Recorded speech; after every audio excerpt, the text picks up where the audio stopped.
தமிழகத்தின் துணை முதல்வர் மாண்புமிகு உதயநிதி ஸ்டாலின் அவர்களின் பிறந்தநாள். அவருக்கு ஜெம் தொலைக்காட்சி வாழ்த்துக்களை தெரிவித்துக் கொள்கிறது. அவர் குறித்தான சிறப்பு தொகுப்பு.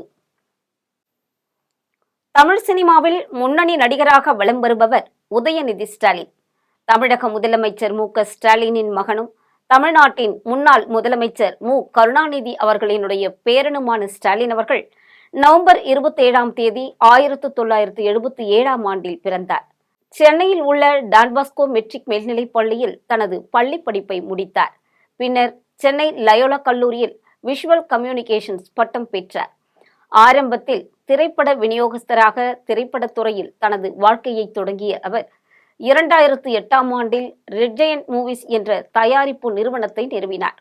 அதன் பின்னர் பல வெற்றிகரமான தமிழ் படங்களை அவர் தயாரித்திருக்கிறார். கதாநாயகனாக பல படங்களில் தோன்றி வெற்றி படங்களை கொடுத்திருக்கிறார். அமைச்சர் உதயநிதி ஸ்டாலின் அவர்கள் இந்திய அரசியலில் ஒரு கலங்கரை விளக்கம் என்றே கூறலாம். தற்போது தமிழ்நாடு சட்டமன்றத்தில் சேப்பாக்கம் திருவல்லிக்கேணி தொகுதியில் எம்எல்ஏவாக இருந்து தற்போது விளையாட்டு நலத்துறை அமைச்சராக இருந்து தற்போது துணை முதல்வராக பதவி உயர்வு பெற்றிருக்கிறார். தமிழ் சினிமாவிற்கு தனது பங்களிப்புகளால் புகழ்பெற்ற உதயநிதி ஸ்டாலின் அவர்கள் பொழுதுபோக்கு துறையிலும் அரசியலிலும் குறிப்பிடத்தக்க பதவிகளை வகிக்கிறார். தமிழ்நாட்டின் தற்போதைய முதலமைச்சர் மு.க.ஸ்டாலினின் மகனாகவும் முன்னாள் முதலமைச்சர் கருணாநிதியினுடைய பேரன் என்ற ஒரு குறிப்பிட்ட அடையாளத்துடனும் அவர் வலம் வந்து கொண்டிருக்கிறார். தனது அரசியல் பயணத்தில் தமிழக இளைஞர் நலன் மற்றும் விளையாட்டு மேம்பாட்டுத்துறை அமைச்சராகவும் திராவிட முன்னேற்ற கழகத்தின் இளைஞரணி செயலாளராகவும் ஸ்டாலின் பொறுப்பேற்றார். 2019 நாடாளுமன்ற தேர்தலில் திமுக வேட்பாளர்களுக்காக தீவிரமாக அவர் பிரச்சாரம் செய்தார். தற்போது தமிழ்நாடு சட்டமன்றத்தில் சேப்பாக்கம் திருவல்லிக்கேணி தொகுதியை அவர் கைவசப்படுத்தியிருக்கிறார். தனது சினிமா முயற்சிகளில் ஸ்டாலின் கேமராவிற்கு முன்னும் பின்னும் தனது திறமையை நன்றாக வெளிப்படுத்தினார் என்றே கூறலாம். அவரது சொந்த நிறுவனத்தால் தயாரிக்கப்பட்ட ஒரு கல் ஒரு கண்ணாடி படத்தில் அவரது நடிப்பு ஆனது அறிமுகமாகி மிகப்பெரிய பாராட்டை பெற்றது. சிறந்த ஆண் அறிமுக நடிகருக்கான சைமா விருது உட்பட விமர்சன ரீதியான பாராட்டுகளையும் பெற்றது என்று கூறலாம். அதைத் தொடர்ந்து இது கதிர்வேலன் காதல் மற்றும் நிமிர் போன்ற பல்வேறு வெற்றி படங்களையும் கொடுத்திருக்கிறார்.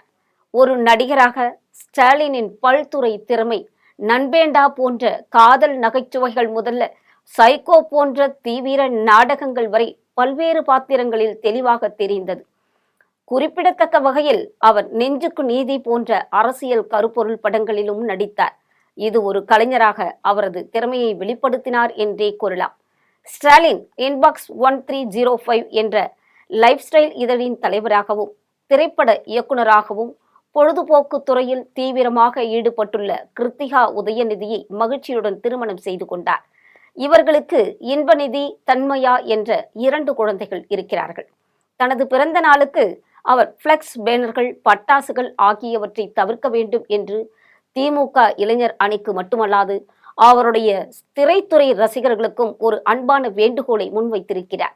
இது தொடர்பாக அவர் வெளியிட்டுள்ள அறிக்கையில், வருகிற நவம்பர் 27 என்னுடைய பிறந்தநாள் வருவதை ஒட்டி தமிழ்நாடு முழுவதும் கழகத்தினர் பல்வேறு நிகழ்ச்சிகளை நடத்தி வருகிறார்கள். அதிலும் குறிப்பாக முத்தமிழறிஞர் கலைஞர் நூற்றாண்டு விழாவை முன்னிட்டு கழகத்திற்கு 100 இளம் பேச்சாளர்களை தேர்ந்தெடுத்து தாருங்கள் என்று கழகத் தலைவர் அவர்கள் கழக இளைஞர் அணிக்கு இட்ட கட்டளையை நிறைவேற்றும் விதமாக நடத்தப்பட்ட என் உயிரினும் மேலான பேச்சு போட்டி மூலம் தேர்ந்தெடுக்கப்பட்ட இளம் பேச்சாளர்கள் இந்த நிகழ்ச்சிகளில் பயன்படுத்தப்படுகிறார்கள் என்பதை அறியும் போது உள்ளபடியே மகிழ்ச்சி அடைகிறேன் என்றும் கூறியிருக்கிறார். அது மட்டுமல்ல, ஆற்றலும் அனுபவமும் வாய்ந்த தலைமை கழக பேச்சாளர்களுடன் இணைந்து நிகழ்ச்சிகளில் பங்கேற்பதன் மூலம் இந்த இளம் பேச்சாளர்கள் மென்மேலும் பட்டை தீட்டப்படுகிறார்கள் என்பதில் என்னுடைய மகிழ்ச்சி இரட்டிப்பாகிறது. என்னை பொறுத்தவரை பிறந்தநாள் என்பது மற்ற நாட்களைப் போலவே அதுவும் ஒரு நாள்தான்.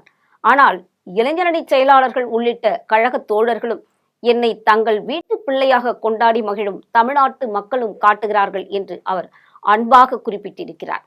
திருமண விழாக்களை தங்கள் கொள்கைகளை பரப்புரை செய்யும் வாய்ப்பாக கருதி அதையே கொள்கை விளக்க நிகழ்வாக மாற்றி காட்டியது நமது திராவிட இயக்கம்.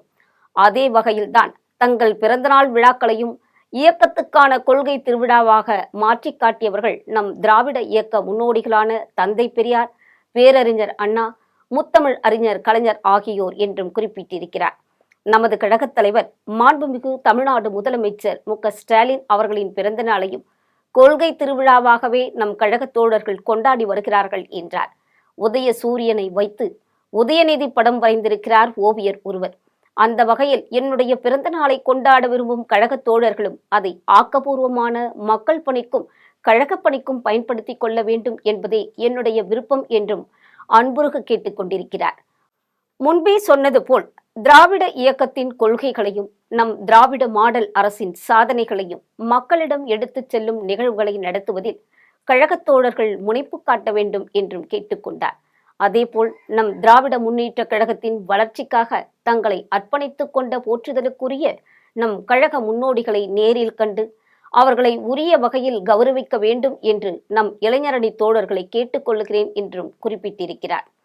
ஏழையின் சிரிப்பில் இறைவனை காண்போம் என்ற பேரறிஞர் அண்ணாவின் வார்த்தைகளுக்கு ஏற்ப ஏழை அடித்தட்டு மக்களுக்கான நலத்திட்ட உதவிகளை வழங்கும் நிகழ்வுகளையும் கழகத் தோழர்கள் நடத்த வேண்டும் என்றும் கேட்டுக்கொண்டார்.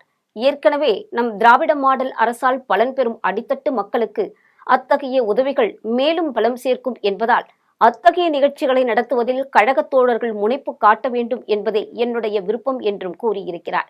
அதேபோல் பெருமழை மற்றும் வெள்ளம் காரணமாக மக்கள் பாதிக்கப்படும் சூழல் வந்தால் நிவாரணப் பணிகளை மேற்கொள்வதில் இளைஞரணி செயல் வீரர்கள் தங்களை முழுமையாக ஈடுபடுத்திக் கொள்ள வேண்டும் என்றும் அன்புடன் கேட்டுக்கொண்டிருக்கிறார். முக்கியமாக ஒரு விஷயத்தை அழுத்தம் திருத்தமாக சொல்ல விரும்புகிறேன். என்னுடைய பிறந்த நாளை முன்னிட்டு பிளக்ஸ் பேனர்கள் வைப்பதையும் சுற்றுச்சூழலுக்கு மாசு ஏற்படுத்தும் வகையில் பட்டாசுகள் வெடிப்பதையும் கழகத் தோழர்கள் முற்றிலுமாக தவிர்க்க வேண்டும் என்று உரிமையுடன் வேண்டுகோள் விடுக்கிறேன் என்று கேட்டுக்கொண்டிருக்கிறார். அவற்றை தவிர்த்துவிட்டு மேற்கண்ட ஆக்கப்பூர்வமான செயற்பாடுகளில் கழகத் தோழர்கள் ஈடுபட வேண்டும் என்றும் கூறியிருக்கிறார். எதிர்க்கட்சிகள் கூட்டணி அமைக்கவே விழிபிதுங்கிக் கொண்டிருக்கும் போது நாம் 2026 சட்டமன்ற தேர்தலுக்கான வேலைகளை தொடங்கிவிட்டோம். 2026 வெற்றி பெற்று கழகத் தலைவர் அவர்களின் தலைமையிலான திராவிட மாடல் அரசு மீண்டும் அமைவதற்கான உறுதியை இந்த பிறந்த நாளில் என்னுடன் சேர்ந்து கழகத் தோழர்களும் ஏற்றுக்கொள்ளுங்கள். இதுவே என்னுடைய பிறந்தநாள் வேண்டுகோள் என்று உருக்கமாக குறிப்பிட்டிருக்கிறார். அவருக்கு ஜெம் தொலைக்காட்சியின் வாழ்த்துக்கள்.